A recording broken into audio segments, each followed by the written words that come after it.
साल 2004 अमृतसर पंजाब एक शांत और धार्मिक शहर जहां स्वर्ण मंदिर की चमक और सिख संस्कृति की गरिमा हर कोने में बसी थी।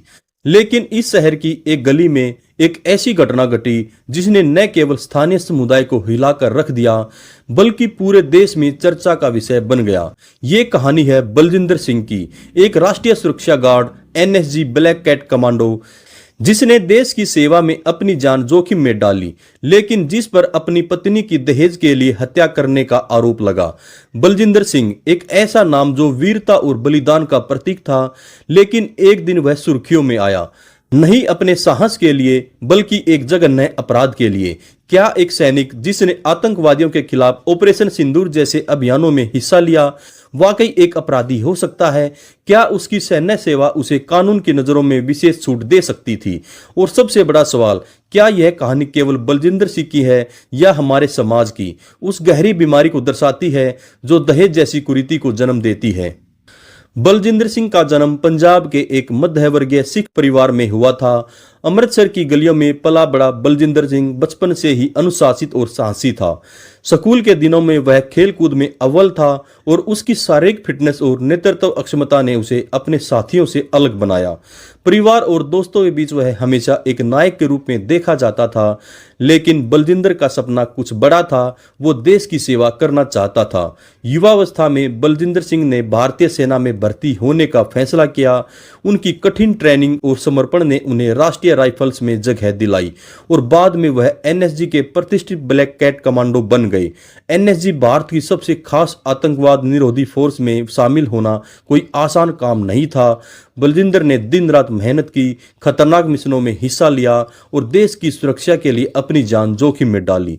2002-2003 में जब जम्मू और कश्मीर के पहलगाम में आतंकी हमला हुआ, बलजिंदर सिंह उन कमांडो में थे जिन्होंने ऑपरेशन सिंदूर में हिस्सा लिया।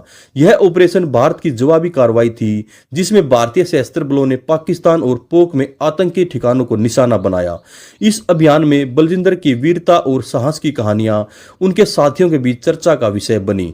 रक्षा मंत्री राजनाथ सिंह ने बाद में इस ऑपरेशन की तारीफ करते हुए कहा था, भारतीय सशस्त्र बलों ने सटीकता और संवेदनशीलता के साथ काम किया जिससे कोई भी आम नागरिक प्रभावित नहीं हुआ। लेकिन बलजिंदर का जीवन केवल वीरता की कहानियों तक सीमित नहीं था। उनकी निजी जिंदगी में एक नया अध्याय शुरू होने वाला था। 2002 में बलजिंदर की शादी एक साधारण पंजाबी परिवार की लड़की अमरजीत कौर से हुई। अमरजीत एक सुशील, शिक्षित और परिवार प्रिय लड़की थी। उसका सपना था एक सुखी वैवाहिक जीवन और अपने पति के साथ मिलकर एक मजबूत परिवार बनाना। शादी के शुरुआती दिन खुशहाल थे। बलजिंदर जो अपनी ड्यूटी के लिए अक्सर घर से दूर रहता था, जब भी घर लौटता अमरजीत उसका गर्मजोशी से स्वागत करती थी। लेकिन जल्द ही इस खुशहाल रिश्ते में दरारें दिखने लगी। अमरजीत के परिवार के अनुसार बलजिंदर और उसके परिवार ने दहेज की मांग शुरू कर दी। विशेष रूप से एक मोटरसाइकिल की मांग बार बार उठाई जाने लगी। अमरजीत के परिवार ने शादी में अपनी हैसियत के अनुसार दहेज दिया था, लेकिन बलजिंदर और उसके परिवार की अपेक्षाएं बढ़ती गई। अमरजीत ने कई बार अपने भाई और भाभी को बताया उसे ससुराल में प्रताड़ित किया जा रहा है। ये बातें धीरे धीरे परिवार के बीच तनाव का कारण बनने लगी। दोस्तों, दहेज जैसी सामाजिक कुरीति आज भी हमारे समाज में क्यों मौजूद हैं? क्या आपने अपने आसपास ऐसी कोई घटना देखी है तो कमेंट में जरूर बताएं। हाँ, और जो भी हमारे दोस्त चैनल पर नए हैं प्लीज चैनल को लाइक, शेयर और सब्सक्राइब जरूर कर लें। 18 जुलाई 2004 का दिन अमरजीत के परिवार के लिए काला दिन बन गया। सुबह करीब 9 बजे अमरजीत का भाई और भाभी उसके ससुराल पहुंचे। वहां का दृश्य उनके लिए हृदय विदारक था। उनके अनुसार बलजिंदर और उसके पिता मिलकर अमरजीत का गला चुन्नी से घोट रहे थे, जबकि उसकी सास और ननंदे उसके हाथ पैर पकड़े हुई थी। अमरजीत कौर की मौके पर मौत हो गई। पुलिस को तुरंत सूचना दी गई। बलजिंदर सहित उसके परिवार के सदस्यों के खिलाफ आईपीसी धारा 304 बी दहेज हत्या के तहत एफआईआर दर्ज की गई। जांच में मेडिकल साक्ष्य सामने आए जिनमें अमरजीत के गले पर गहरे निशान पाए गए जो गला घोटने की पुष्टि करते थे। पुलिस ने चार्जशीट दाखिल की जिसमें बलजिंदर को मुख्य आरोपी बनाया गया। अमृतसर की सेशन कोर्ट में जुलाई 2004 में इस मामले की सुनवाई शुरू हुई। अभियोजन पक्ष ने मजबूत साक्ष्य पेश किए जिसमें मेडिकल साक्ष्य और अमरजीत के भाई भाभी की गवाही प्रमुख थी। बलजिंदर के वकील ने तर्क दिया कि गवाहों के बयान विरोधाभासी हैं और दहेज की मांग का कोई ठोस सबूत नहीं है। उन्होंने यह दावा किया कि बलजिंदर की सैन्य पृष्ठभूमि और देश के प्रति उनकी सेवा को ध्यान में रखा जाना चाहिए। हालांकि कोर्ट ने अभियोजन पक्ष के साक्ष्य को मजबूत माना। जज ने कहा कि दहेज उत्पीड़न और हत्या के बीच स्पष्ट संबंध है और बलजिंदर की शारीरिक फिटनेस ने उसे इस अपराध को अंजाम देने में सक्षम बनाया है। कोर्ट ने बलजिंदर को आईपीसी धारा 304 बी के तहत दोषी ठहराया और 10 वर्ष के कठोर कारावास की सजा सुनाई। हालांकि बलजिंदर के साथ 4 सह आरोपी, उसके माता पिता और बहन को सबूतों के अभाव में बरी कर दिया गया। बलजिंदर ने इस फैसले को स्वीकार नहीं किया और पंजाब और हरियाणा हाई कोर्ट में अपील दायर की। पंजाब और हरियाणा हाई कोर्ट में बलजिंदर की अपील की सुनवाई हुई। उसके वकीलों ने बोला जो मुख्य गवाह हैं वो बलजिंदर की पत्नी अमरजीत कौर के भाई और भाभी हैं वो अविश्वसनीय हैं क्योंकि ये परिवार के सदस्य हैं और पक्षपातपूर्ण हो सकते हैं। दहेज की मांग का कोई ठोस सबूत नहीं है। मई 2025 में हाई कोर्ट ने बलजिंदर की अपील खारिज कर दी और 10 वर्ष की सजा को बरकरार रखा। हाई कोर्ट ने यह भी नोट किया कि यह मामला दहेज की मांग के कारण वैवाहिक घर में पीड़िता के साथ दुर्व्यवहार से जुड़ा है जो व्यक्तिगत गरिमा और सामाजिक चेतना के खिलाफ है। इस फैसले से बलजिंदर को गहरा झटका लगा। उन्होंने हाई कोर्ट के आदेश को चुनौती देने के लिए सुप्रीम कोर्ट का रुख किया। बलजिंदर सिंह ने सुप्रीम कोर्ट में विशेष अनुमति याचिका SLP दायर की जिसमें उन्होंने 2 मांगे रखी। हाई कोर्ट के फैसले को रद्द करना, आत्मसमर्पण से छूट ताकि उसे जेल न जाना पड़े। 24 जून 2025 को जस्टिस भुइयां ने सख्त लहजे में कहा, ऑपरेशन सिंदूर में हिस्सा लेने से आपको घर में अत्याचार करने की छूट नहीं मिलती। आपकी शारीरिक फिटनेस ने ही आपको अपनी पत्नी का गला घोटने में सक्षम बनाया। उन्होंने यह भी कहा यह एक भयानक अपराध है। छूट तब दी जाती है जब सजा 6 महीने या 1 साल की हो, न कि इतने गंभीर मामले की। जस्टिस विनोद चंद्रन ने हाई कोर्ट के फैसले का समर्थन करते हुए कहा कि बलजिंदर की अपील में कोई ठोस आधार नहीं है। कोर्ट ने आत्मसमर्पण से छूट की मांग को खारिज कर दिया लेकिन SLP को स्वीकार करते हुए अभियोजन पक्ष से 6 सप्ताह में जवाब मांगा। बलजिंदर को 2 सप्ताह 8 जुलाई 2025 तक आत्मसमर्पण करने का आदेश दिया। दोस्तों, सुप्रीम कोर्ट का यह रुख सैन्य सेवा अपराध से छूट नहीं देती। क्या आपको सही लगता है? क्या इस तरह के मामले में सैन्य पृष्ठभूमि को कोई महत्व देना चाहिए?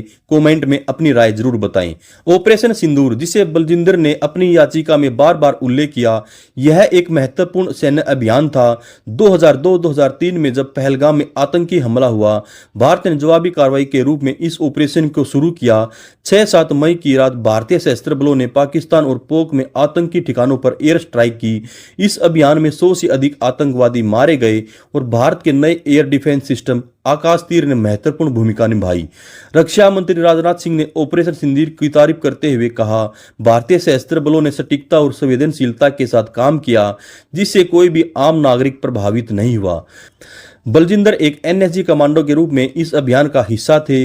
उनकी वीरता की कहानियां उनके साथियों के बीच प्रसिद्ध थी, लेकिन सुप्रीम कोर्ट ने स्पष्ट किया कि यह वीरता उनके व्यक्तिगत अपराध को माफ करने का आधार नहीं है। बलजिंदर सिंह का केस केवल एक कानूनी मामला नहीं है, यह हमारे समाज की गहरी जड़ों में बसी दहेज जैसी कुरीति को उजागर करता है। दहेज हत्या, जो IPC धारा 304B के तहत एक गंभीर अपराध है, आज भी भारत में एक बड़ी समस्या है। आंकड़ों के अनुसार भारत में हर साल हजारों महिलाएं दहेज उत्पीड़न का शिकार होती हैं और कई मामलों में उनकी हत्याएं तक हो जाती हैं। बलजिंदर की कहानी हमें सोचने पर मजबूर करती है। एक व्यक्ति जो देश की रक्षा के लिए अपनी जान जोखिम में डालता है, घर में अपने पत्नी के साथ ऐसा व्यवहार क्यों करता है? क्या सैन्य जीवन का तनाव, लगातार ड्यूटी और सामाजिक दबाव इसके लिए जिम्मेदार हो सकते हैं, या फिर यह केवल लालच और सामाजिक कुरीतियों का परिणाम है? दोस्तों, दहेज प्रथा को खत्म करने के लिए आप क्या उपाय सुझाएंगे? क्या कानून के साथ साथ सामाजिक जागरूकता भी जरूरी है? कमेंट में अपनी राय जरूर बताएं। 24 जून 2025 को सुप्रीम कोर्ट के फैसले के बाद बलजिंदर सिंह को 2 सप्ताह में आत्मसमर्पण करना होगा। यदि वह ऐसा नहीं करते तो पुलिस उन्हें गिरफ्तार कर सकती है। सुप्रीम कोर्ट ने उनकी SLP को स्वीकार किया और अभियोजन पक्ष से 6 सप्ताह में जवाब मांगा गया है। अगस्त 2025 में होने वाली अगली सुनवाई में यह तय होगा कि क्या बलजिंदर की सजा में कोई बदलाव होगा या पूरी सजा काटेंगे। सुप्रीम कोर्ट का फैसला एक स्पष्ट संदेश देता है, कानून से ऊपर कोई नहीं है। बलजिंदर की सैन्य सेवा का सम्मान किया जाता है, लेकिन यह उसे अपराध की सजा से मुक्त नहीं कर सकता। यह कहानी हमें यह भी सिखाती है, देश की सेवा और व्यक्तिगत नैतिकता दो अलग अलग चीजें हैं। एक सैनिक की वीरता को हम सलाम करते हैं, लेकिन अपराध को माफ नहीं किया जा सकता। दोस्तों, इस कहानी से आपने क्या सीखा? क्या यह आपको हमारे समाज की किसी खामी की ओर इशारा करती है? अपनी राय कमेंट में जरूर साझा करें और इस वीडियो को लाइक करें, शेयर करें और सब्सक्राइब करें ताकि ऐसी और कहानियां आप तक पहुंच सके। नमस्कार, धन्यवाद, जय हिंद, जय भारत।